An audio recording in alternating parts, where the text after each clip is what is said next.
Hello guys, welcome to Aakash tutorial. मैंने NCERT का एक सीरीज़ स्टार्ट किया था जिसमें मैंने आप लोगों को बताया था कि मैं क्लास 6 टू 12th का जितना भी एनसीईआरटी का बुक है उन सभी बुकों को मैं आप लोगों को रीडिंग पढ़ के एक एक लाइन को समझाऊंगा। ठीक है, तो उसी सीरीज को आगे बढ़ाते हुए आज हम लोग क्लास 6 का हिस्ट्री में चैप्टर 5 को पढ़ेंगे। ठीक है, जो कि हम लोगों का चैप्टर का नाम है राज्य, राजा और एक प्राचीन गणराज्य। ठीक है, तो चलिए हम लोग चैप्टर को शुरू करते हैं, जो कि है हमारा पहला टॉपिक है कुछ लोग शासक कैसे बने। कुछ लोग जो है वो शासक किस प्रकार बने उसके बारे में हम लोग देखेंगे। लगभग 50 वर्षों से हम अपने शासकों का चुनाव मतदान के जरिए करते आ रहे हैं, लेकिन बहुत पहले लोक शासक कैसे बनते थे। हमने अध्याय 4 में पढ़ा है कि कुछ राजा संभवतः यानी लोग द्वारा चुने जाते थे, मतलब लोगों के द्वारा चुने जाते थे पहले। ठीक है, अभी भी उसी प्रकार है, लेकिन अभी बस तरीका थोड़ा सा चेंज है। ठीक है, परंतु करीब 3000 साल पहले राजा बनने की इस प्रक्रिया में कुछ परिवर्तन दिखाई दिए। कुछ लोग बड़े यज्ञों को आयोजित कर राजा के रूप में प्रतिष्ठित होते थे। तो उस समय बहुत लोग ऐसे भी होते थे कि बड़े बड़े यज्ञ करवाते थे और यज्ञ करने के पश्चात खुद को राजा घोषित करते थे। ठीक है, तो जैसे कि आप लोगों ने अश्वमेध का यज्ञ तो सुना ही होगा। ठीक है, ये अश्वमेध का यज्ञ क्या है तो इसके बारे में थोड़ा बहुत दिया गया है, चलिए हम थोड़ा बहुत देख लेते हैं। अश्वमेध यज्ञ एक ऐसा ही आयोजन था। इसमें एक घोड़े को राजा के लोगों की देखरेख में स्वतंत्र विचार के लिए छोड़ दिया जाता था। इस घोड़े को किसी दूसरे राजा ने रोका तो उसे वहां अश्वमेध यज्ञ करने वाले राजा से लड़ाई करनी पड़ती थी। ठीक है, पहले क्या होता था कि जो अश्वमेध यज्ञ करवाते थे तो वो एक घोड़े को ऐसे छोड़ दिए थे। ठीक है, और कोई भी यदि उस घोड़े को पकड़ते थे तो उसको युद्ध करना पड़ता था। किसके साथ? जो अश्वमेध यज्ञ करवाते थे उस राजा के साथ। ठीक है, अगर उन्होंने घोड़े को जाने दिया तो इसका मतलब ये होता था कि अश्वमेध यज्ञ करने वाला राजा उनसे ज़्यादा शक्तिशाली था। इसके बाद उन राजाओं को यज्ञ के में आमंत्रित किया जाता था। यह यज्ञ विशिष्ट पुरोहितों द्वारा संपन्न किया जाता था। इसके लिए उन्हें उपहारों से सम्मानित किया जाता था। अश्वमेध यज्ञ करने वाला राजा बहुत शक्तिशाली माना जाता था। यज्ञ में आमंत्रित सभी राजा उसके लिए उपहार लाते थे। ठीक है, यज्ञ में जितने भी राजा आते थे वे लोग अश्वमेध यज्ञ करवाने वाले राजा को के लिए उपहार लाते थे। साथ ही ये माना जाता था कि जो अश्वमेध यज्ञ करवाते थे वो राजा बहुत शक्तिशाली होते थे। ठीक है, उस समय यह माना जाता था। इन सभी आयोजनों में राजा का मुख्य स्थान होता था। उसे राज सिंहासन या बाघ की खाल में एक विशेष आसन पर बिठाया जाता था। युद्ध क्षेत्र में राजा का सारथी ही उनका हस्तचर होता था। यज्ञ के अवसर पर वो राजा की विजय तथा अन्य गुणों का गान करते थे। ठीक है, वो जो सारथी होता था वही राजा का रथ को चलाते थे। साथ ही साथ वे क्या करते थे कि राजा जो विजय होता था, ठीक है, उनके लिए वो गुणगान करते थे। कहने का अर्थ यह है कि राजा के तारीफों का बहुत ज़्यादा तारीफ करता था। राजा के सगे संबंधी, खासकर उनकी रानियां तथा उनकी पुत्री को भी कई छोटे छोटे अनुष्ठान करने होते थे।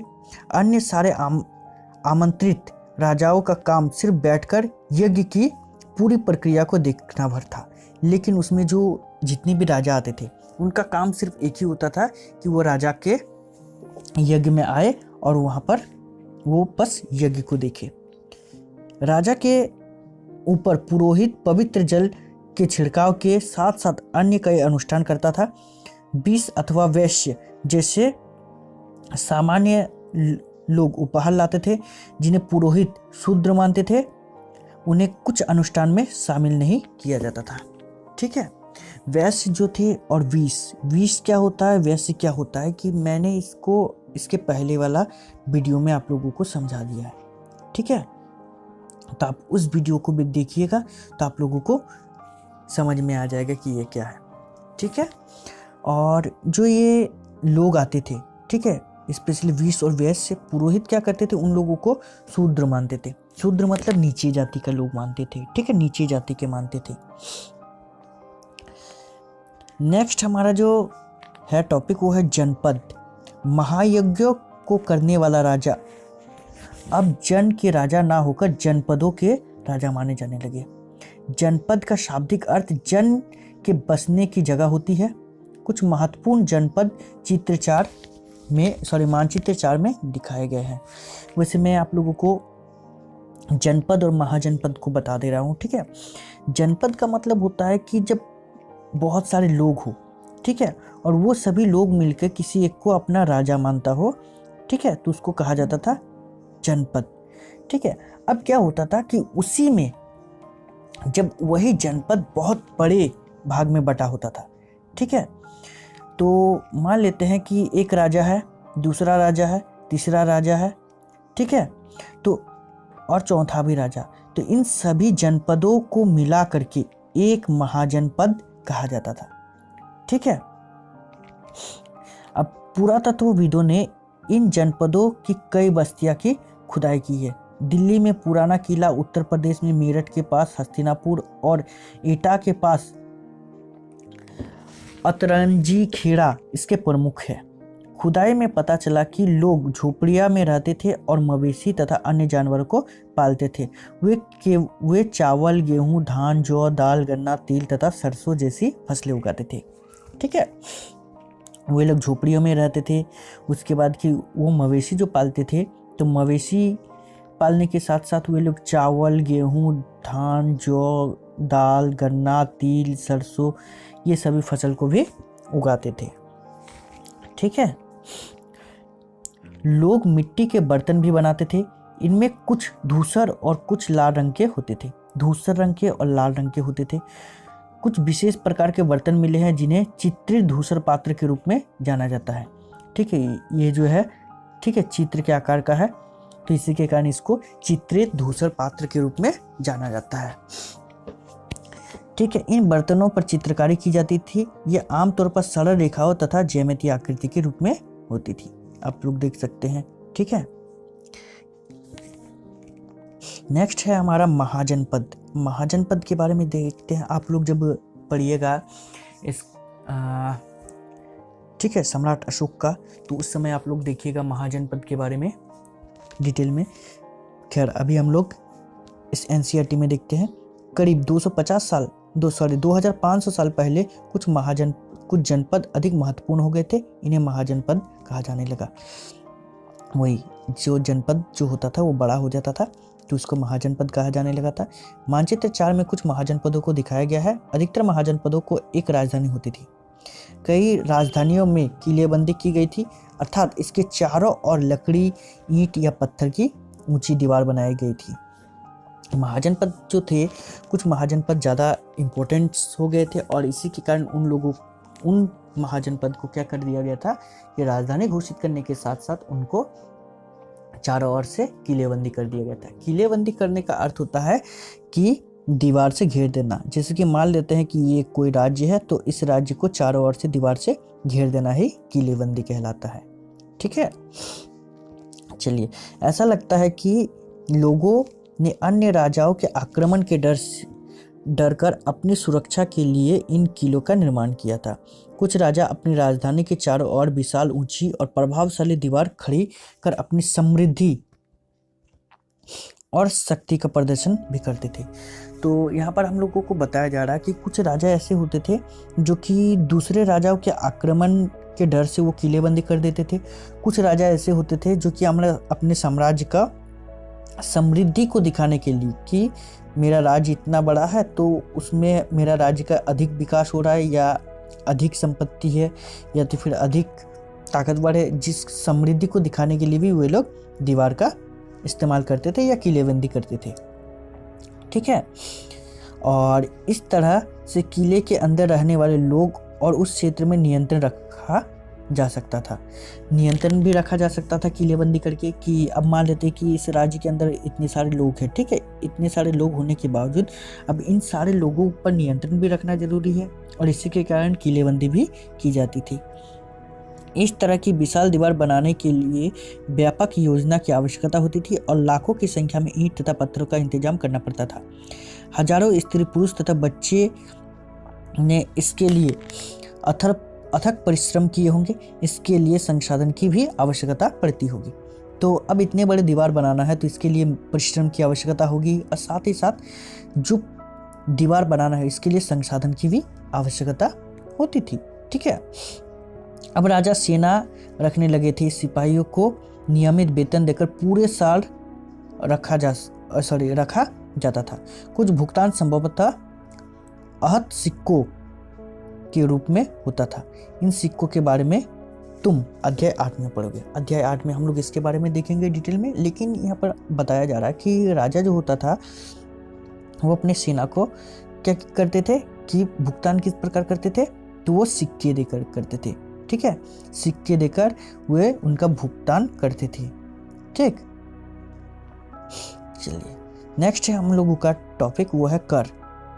महाजनपदों के राजा विशाल किले बनवाते थे और बड़ी सेना रखते थे, इसीलिए उन्हें प्रचुर संसाधनों की आवश्यकता होती थी। इसके लिए उन्हें कर्मचारी की भी आवश्यकता होती थी। अतः महाजनपदों के राजा लोगों द्वारा समय समय पर लाए गए उपहारों पर निर्भर न रहकर नियमित रूप से वे कर वसूलते थे। अब यह है कि राजा को तो सब कोई उपहार देते थे, लेकिन राजा के पास इतनी बड़ी सेना थी, उतने अधिक लोग थे काम करने के लिए, तो उन सभी का भुगतान करने के लिए वो क्या किए थे कि लोगों पर कर लगाए थे, लोगों से कर लेते थे। ठीक है, अब ये कर किस प्रकार लिया जाता था उसके बारे में थोड़ा सा चर्चा कर लेते हैं। ठीक है, जैसे जो दिया गया है इसको पढ़ते हैं। फसलों पर लगाए गए कर सबसे महत्वपूर्ण थे, क्योंकि अधिकांश लोग कृषक ही थे। प्राय उपज का 1/6 मतलब छठा हिस्सा कर के रूप में निर्धारित किया जाता था, जिसे भाग कहा जाता था। ठीक है, जो कर लिया जाता था वो कितना लिया जाता था, 1/6 हिस्सा, या तो फिर सिर्फ छठा हिस्सा आप लोग बोल सकते हैं, कोई दिक्कत नहीं है। तो उसको क्या कहा जाता था, उसको कहा जाता था भाग।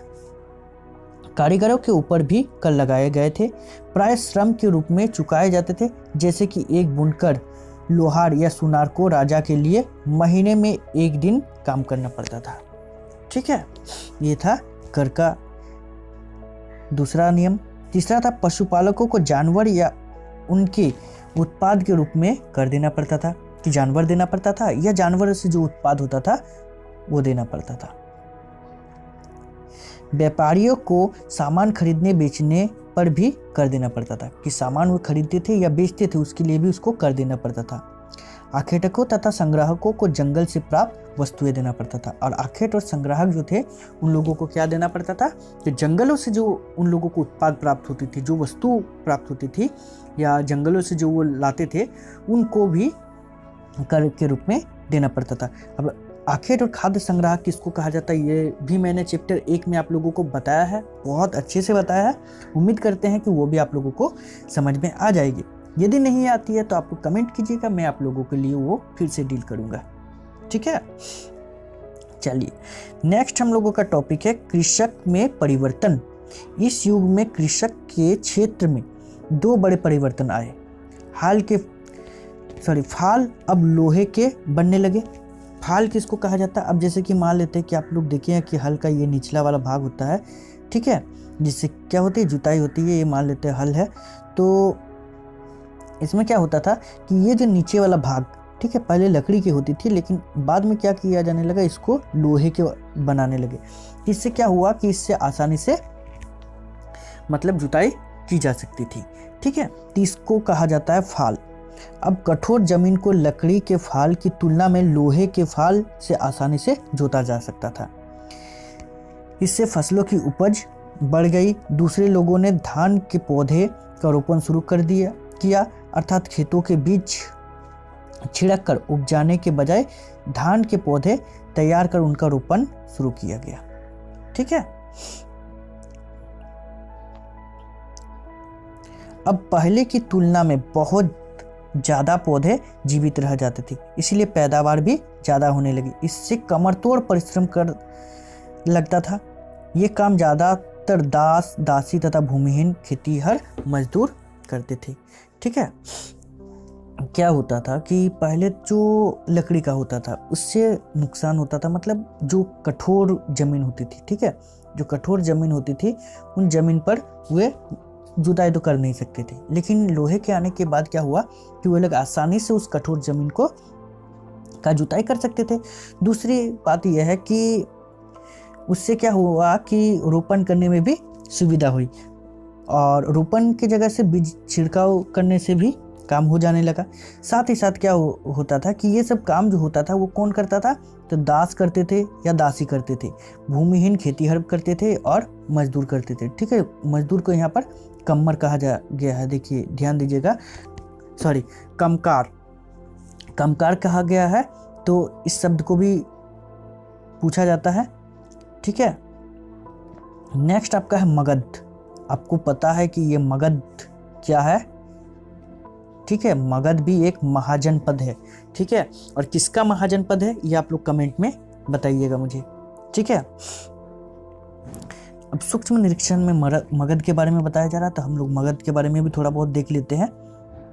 मानचित्र 4 में मगध ढूंढो। चलिए ढूंढ लेंगे, कोई दिक्कत नहीं है। लगभग 200 सालों के भीतर मगध सबसे महत्वपूर्ण जनपद बन गया। गंगा और सोन जैसे नदी मगध से होकर बहती थी।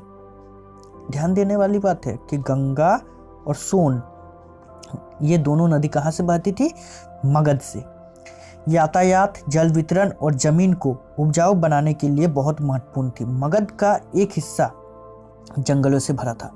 मगध का एक हिस्सा जो था वो जंगलों से भरा था। इन जंगलों में रहने वाले हाथियों को पकड़कर और उन्हें प्रशिक्षित कर सेना में काम लगाया जाता था। तो मगध के जंगल में जो हाथी पाया जाता था उन सभी को पकड़ करके क्या किया जाता था? उन सभी को प्रशिक्षित किया जाता था। प्रशिक्षित करने का मतलब होता है जिसको आज हम लोग इंग्लिश में ट्रेनिंग कहते हैं। ठीक है, यही नहीं, जंगलों से घर, गाड़ियाँ तथा रथ बनाने के लिए लकड़ी मिलती थी। इसके अलावा इन क्षेत्र में लौह अयस्क की खदानें थी। साथ ही साथ मजबूत औजार और हथियार बनाने के लिए भी बहुत उपयोगी होते थे। ठीक है, नेक्स्ट है मगध में दो बहुत ही शक्तिशाली शासक बिंबिसार तथा अजातशत्रु। ठीक है, अजातशत्रु हुए, बिंबिसार और अजातशत्रु। ठीक है, अजातशत्रु इसको याद रखिएगा। कहाँ पर? तो मगध का सबसे शक्तिशाली शासक में से दो था। अन्य महाजनपदों को जीतने के लिए ये हर संभव साधन अपनाते थे। ठीक है, महापद्मनंद एक और महत्वपूर्ण शासक थे, तो यही के मगध के ही थे। ठीक है, उन्होंने अपने नियंत्रण का क्षेत्र इस उपमहाद्वीप के उत्तर पश्चिमी भाग तक फैलाया था। बिहार में राजगृह, जिसको आधुनिक राजगीर भी कहा जाता है, उस समय उसको राजगृह कहा जाता था, कई सालों तक मगध की राजधानी बनी रही। बाद में पाटलिपुत्र, जिसको आज हम लोग वर्तमान में पटना के नाम से कहा जाता है, को राजधानी बनाया गया। ठीक है, उसी टाइम पटना को राजधानी बनाया गया था, और आज भी हमको पता है कि बिहार की राजधानी कहाँ है? पटना में है। 2300 साल से भी पहले की बात है। मेसिडोनिया का राजा सिकंदर विश्व विजय करना चाहता था। कहाँ का राजा था? मेसिडोनिया का राजा था सिकंदर। ठीक है, वो विश्व विजय करना चाहता था। पूरी तरह सफल ना होने पर भी वो मिस्र और पश्चिमी एशिया के कुछ राज्यों को जीतता हुआ भारतीय उपमहाद्वीप में ब्यास नदी के किनारे पहुंच गया था।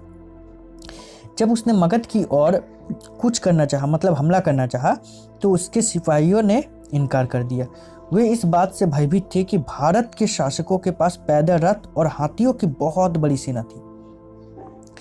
तो यहाँ पर आप लोग देख सकते हैं कि सिकंदर के पास इतनी बड़ी सेना थी, इतनी ताकतवर सेना थी, लेकिन फिर भी वो मगध, या तो फिर हम कह सकते हैं कि भारतीय सेना पर हमला नहीं करना चाहता था, क्योंकि उन्हें पता था कि भारत के पास जो सेना थी वो सिकंदर की तुलना में बड़ा था। साथ ही साथ वहाँ रथ वाले थे और हाथी वाले भी थे।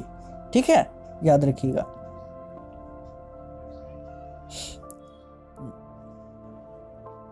उसके बाद आते हैं हमारे वज्जी। ठीक है, जैसा कि तुमने ऊपर पढ़ा, मगध एक शक्तिशाली राज्य बन गया था। उसके नज़दीक ही वज्जी राज्य था जिसकी राजधानी वैशाली थी।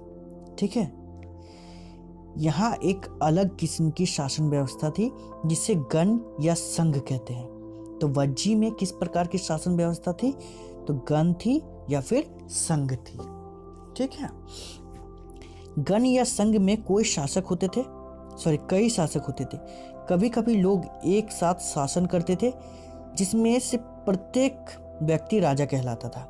ये सभी राजा विभिन्न अनुष्ठानों को एक साथ संपन्न करते थे। सभाओं में बैठकर ये बातचीत, बहस और वाद विवाद के जरिए करते थे। ठीक है, कि क्या क्या वो लोग बात करते थे कि क्या करना है और किस तरह करना है। शत्रुओं के आक्रमण से निपटने के लिए वे मिलकर चर्चाएं करते थे। स्त्रियां, दास तथा कमकार इन सभाओं में हिस्सा नहीं लेते थे। ठीक है, ये नेक्स्ट चैप्टर कि बुद्ध तथा महावीर दोनों ही गण या संघ से संबंधित थे। बौद्ध साहित्य में संघ के जीवन का बहुत ही सजीव वर्णन मिलता है। ठीक है, किसमें मिलता है? बुद्ध तथा महावीर, लेकिन यहाँ पर सिर्फ बौद्ध साहित्य का बात किया है। बौद्ध साहित्य में संघ के जीवन का बहुत ही सजीव वर्णन है। ठीक है, राजा अजातशत्रु के बारे में कुछ दिया गया है, ये वाला बात। ठीक है, तो इसको भी हम लोग थोड़ा देख लेते हैं, जो इम्पोर्टेंट है उसके बारे में हम लोग देख लेते हैं। तो जैसे कि ये पॉइंट है कि वे पूर्ण और नियमित सभाएं करते होंगे। ठीक है, आपस में मिलजुल कर काम करते होंगे, पारंपरिक नियमों का पालन करते होंगे, और बड़ों का सम्मान, समर्थन और उसकी बातों का ध्यान देते होंगे। ये 4 पॉइंट जो है कौन करते थे? तो वज्ज के शासन। क्यों? क्योंकि आप लोगों ने देखा कि वज्ज का जो संघ था, तो वज्ज का संघ जो था वो मगध की तुलना में अलग था, क्योंकि यहाँ पर जो था राजा जो थे, ठीक है, राजा एक से अधिक लोग होते थे, और इसी के कारण इन लोगों को इस नियमों का पालन करना होता था। ठीक है, चलिए अब नेक्स्ट है हम लोगों का कि कई शक्तिशाली राजा इन संघों को जीतना चाहते थे। इसके बावजूद उनका राज्य अब से लगभग 1500 साल पहले तक चलता रहा। इसके बाद मतलब देखिए उस टाइम कितना था, लगभग 2400 साल से प्रारंभ हुआ था, और अभी से लगभग 1500 साल, मतलब लगभग हम लोग मान के चलते हैं कि 900 सालों तक उन लोगों ने राज किया था। ठीक है, उसके बाद गुप्त शासकों ने गण और संघ पर विजय प्राप्त करके उन्होंने अपने राज्य में शामिल कर लिया। इसके बारे में तुम अध्याय 10 में पढ़ोगे। ठीक है, कोई दिक्कत नहीं है, पढ़ेंगे। वैसे भी हम लोगों को तो पढ़ना ही है, तो हम लोग पढ़ेंगे। बस चैप्टर यहीं तक था।